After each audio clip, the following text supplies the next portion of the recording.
Future में वह इन दोनों ऊर्जाओं को अपने लिए अवशोषित कर सकता था तथा उन्हें अपनी रेजोनेंस पावर में परिवर्तन कर सकेगा। तब तक उसे कुछ ऊर्जा कल्टीवेशन आर्ट विकसित करनी होगी। यह कोई बड़ी समस्या नहीं थी, क्योंकि हाउस लोलान के पास एक मजबूत फाउंडेशन था और इसलिए उसे कई प्रकार की ऊर्जाओं का स्टोर जमा कर रखा था। जैसे ही लीलू ने अपने फ्यूचर के बारे में सोच रहा था, वो धीरे धीरे उठा, स्नान किया और साफ कपड़े पहन लिए।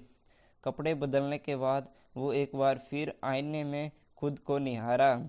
मैं थोड़ा थका हुआ और सफ़ेद बालों वाला लग रहा हूँ, लेकिन सच कहूँ तो मैं पहले से भी ज़्यादा खूबसूरत और अट्रैक्टिव लग रहा हूँ।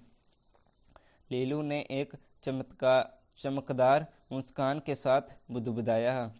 लीलू, तुम्हारा न्यू लाइफ तुम्हारा इंतज़ार कर रही है।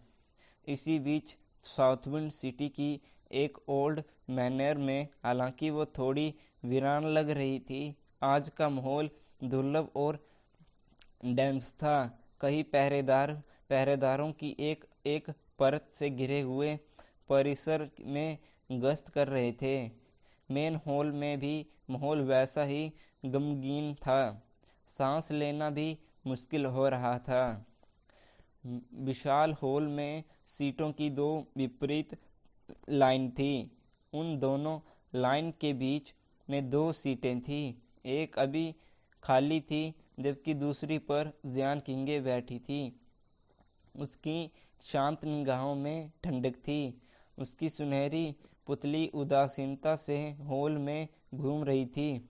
कभी कभी उसकी बाईं ओर वाली पंक्ति की ओर पलक झपक जाती। उस पंक्ति पर 4 लोग बैठे थे और ऊर्जा की पावर बिखेर रहा था। सबसे प्रबल ऑरा पंक्ति में सबसे आगे वाले व्यक्ति की थी। वो लगभग 27 या 28 साल का यूथ होगा। उसके चेहरे के नए नक्श साधारण थे, कुछ खास नहीं। उसकी आंखें गहरी और नाक लंबी और पतली थी। उसके दाहिने कान में तलवार के आकार की एक बाली लटक रही थी, जो एक हल्की ठंडी लाइट से चमक रही थी। इस समय उसकी अभिव्यक्ति अत्यंत गर्मजोशीपूर्ण थी और उसके चेहरे पर मुस्कान थी, जिससे लोगों के लिए उसके बारे में अच्छी धारणाएं बनाना आसान हो गया। हालांकि जियान किंगे अपने सामने वाले व्यक्ति से बेहद परिचित थी। वो कोई दयालु व्यक्ति नहीं था। दरअसल जब से उसने हाउस लोलान घराने की मेन हेड बागडोर संभाली है, वही उसके लिए हर तरह की बाधाएं खड़ी कर का जिम्मेदार था।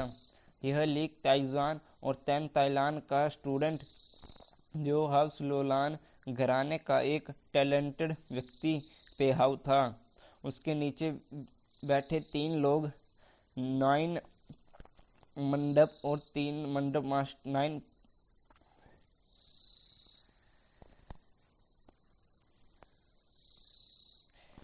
9 पवेलियन के 3 मंडप मास्टर थे। उनकी लाइन के ठीक सामने 9 पवेलियन के 6 अन्य मंडप मास्टर बैठे थे। उनमें से 4 जियान किंगे के समर्थक थे, जबकि शेष 2 न्यूट्रल थे और किसी भी पक्ष का समर्थन नहीं कर रहे थे। लाइन की स्थिति पर एक नज़र डालते हुए यह स्पष्ट हो गया कि हाउस लोलान की इंटरनल मैटर अशांत हो गई थी। दोनों सहायक स्तंभों लीक ताइजुआन और तान ताइलान के बिना फाउंडेशन अस्थायी से तत्वों में परिवर्तन से प्रभावित हो गई। काफ़ी देर तक सन्नाटा छाया रहा। साथ ही हॉल में चाय की चुस्कियों की आवाज़ें गूंजती रही। मानो पहले से तय था कि बाईं पंक्ति के लीडर पेई हाउ ने बिना किसी अतिरिक्त जोर लगाए अपना चाय का प्याला मेज पर रख दिया। प्याले की साफ क्रिस्टल जैसी आवाज़ पूरे मेन हॉल में गूंजी, जिससे कमरे में शांत वातावरण तुरंत थम गया। पेहाउ ने अपना सिर उठाया और मुस्कुराते हुए जियान किंगे की ओर देखा। जूनियर सिस्टर, सभी लोग लगभग आधे दिन से इंतज़ार कर रहे हैं। यंग मास्टर अभी तक क्यों नहीं आए? यद्यपि वह यंग मास्टर हैं, फिर भी सभी जानते हैं कि हम यहाँ हाउस लोलान के मामलों पर निर्णय लेने आए हैं। मुझे आपको याद दिलाना होगा कि जब मास्टर्स आसपास थे तो सभी समय के पाबंद थे। यह हमारे प्रति उन अनादर को दर्शाता है। जैसे ही वे बोल रहे थे, नो मंडप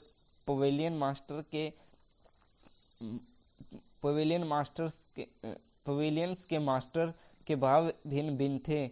कुछ एक जैसे थे, कुछ ने हल्की सी भौहें चढ़ाई, जबकि बाकी धीमे स्वर में बुदबुदा रहे थे। जियान किंगे ने उदासीनता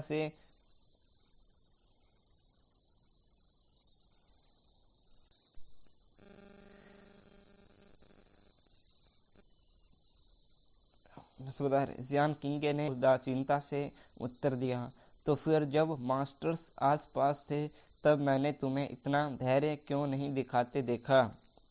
पे हाउ की आंखें सिकुड़ गई और वो मुस्कुराया।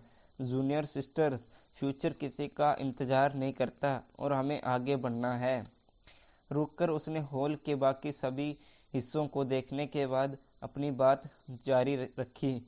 चूँकि यंग लॉर्ड ने आने में देर हो गई है तो वे अभी तक नहीं आए, इसलिए मेरा सुझाव है कि हम आगे बढ़ें और समय बर्बाद न करें। किसी भी हालात में इस समय उसके चेहरे पर एक हताश मुस्कान थी। हम सभी उसकी हालात समझते हैं।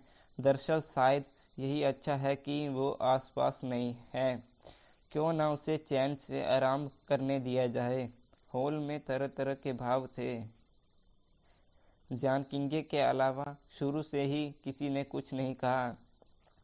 चूँकि किसी के बीच कोई मतभेद नहीं है तो चलिए शुरू करते हैं। पे हाउ मुस्कुराते रहे और उन्होंने हाथ हिलाकर संकेत दिया कि निर्णय हो चुका है। इसमें जियान किंगे का चेहरा ठंडा था, लेकिन जैसे ही वे बोलने वाली थी, हॉल के सामने वाले कमरे में मोतियों वाले पर्दे के पीछे से कर्कश हंसी की आवाज़ गूंजने लगी। सीनियर पे हाउ, हमारी आखिरी मुलाकात को काफ़ी साल हो गए हैं। लगता है आप कुछ ज़्यादा ही कॉन्फिडेंट हो गए हैं। काश मेरे पेरेंट्स को पता होता कि आप कितने अच्छे बन गए हैं तो वे आपकी और भी ज़्यादा कदर करते। हंसी की आवाज़ के साथ ही मोती वाला पर्दा उठा और एक दुबला पतला सुंदर यूथ चेहरे पर मुस्कान लिए अंदर आया। मेन हॉल में मौजूद सभी लोगों ने उस चेहरे को देखा तो उनके शरीर अपने आप रूप से कांपने लगे और सभी लोग ऐसे खड़े हो गए जैसे उन्हें ऐसा करने के लिए तैयार किया गया हो। वह चेहरा उस चेहरे से बिल्कुल मिलता जुलता था जिसका वे दिल की गहराइयों से सम्मान करते थे। पे हाउ की मूर्खतापूर्ण मुस्कान भी उसके प्रवेश करते ही क्षण भर के लिए फीकी पड़ गई। उसका शरीर थोड़ा झुक गया और जैसे ही वो खड़ा होने वाला था, उसका दिल शांत हो गया और उसने उसे देखा कि वो कौन है। उसके सामने जो व्यक्ति था वो दो मास्टर्स में से एक नहीं था। वो तो बस एक ब्लैंक पैलेस जैसा क्रिपल था। व्यवस्था बहाल करने के लिए उसने जल्दी से अपना हाथ उठाया और अपने सामने रखे चाय के प्याले को कुचल दिया। जब पूरा चाय का प्याला धूल में बदल गया तो कमरे में एक तीखी और स्पष्ट आवाज़ उठी। ऐसा प्रतीत हुआ कि इसमें 9 पवेलियन मास्टर्स अपनी मूर्छा से जाग गए हों और उन्होंने तुरंत अपने आप को शांत कर लिया। इसके बाद उनके चेहरे पर शर्मिंदगी साफ दिखाई दे रही थी। पे हाउ की तरफ से 3 पवेलियन मास्टर तुरंत अपनी सीट पर बैठ गए। शेष 6 पवेलियन मास्टर लीलू को सम्मान देने के लिए आगे बढ़े। पहले कुछ क्षण हिचकिचाए। Greetings young Lord. जैसे जैसे लीलू पर ध्यान दिया, उन्होंने देखा कि उनकी शकल सूरत उनके पेरेंट्स जैसी होने के बावजूद उनमें वैसी विस्मय गति नहीं थी। संक्षेप में वो अभी बहुत छोटा और अपरिपक्व था। यद्यपि भव्यता का वह भ्रम केवल एक क्षण के लिए हुआ था। ऐसा लग रहा था अब से वे पहले की तरह शांत नहीं रह सकते। उन्हें सबसे अधिक आश्चर्य लीलू के व्हाइट बालों को देखकर हुआ। जियान किंगे भी लीलू के नए हेयर के रंग को देखकर दंग रह गई। जब उसने उसे गौर से देखा तो कल तो यह लड़का बिल्कुल ठीक था।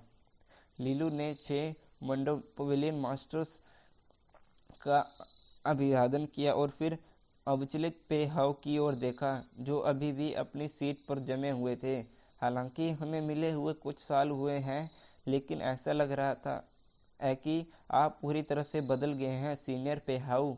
हॉल में मौजूद हर कोई लीलू के शब्दों के पीछे मोकरी को समझ सकता था, जिससे पवेलियन मास्टर की निगाहें चमक उठी। पहले जब लीक ताइजान और तान ताइलान आस-पास ही थे तो पे हाउ गर्मजोशी से मुस्कुराते थे और लीलू के साथ एक प्यारे बिग ब्रदर की तरह प्यार से पेश आते थे। वो अक्सर लीलू के लिए एक उपयुक्त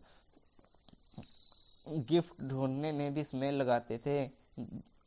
दुर्भाग्यवश किसी ने भी, यहाँ तक कि लीलू के पेरेंट्स ने भी कभी यह उम्मीद नहीं की थी कि यह सदा सम्मान करने वाला स्टूडेंट अचानक अपना दांत दिखा देगा और उनके चले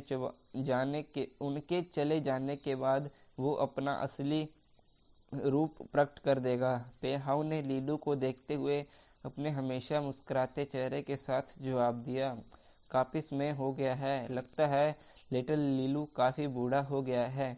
इसके बाद वो थोड़ा रुका और फिर गंभीरता से भौहें चढ़ाते हुए बोला, लेकिन ऐसा क्यों लग रहा है कि तुम इतने पीले पड़ गए हो और तुम्हारे बाल सफ़ेद हो गए हैं।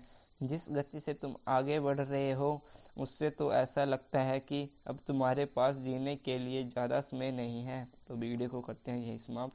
मिलते हैं नेक्स्ट वीडियो में।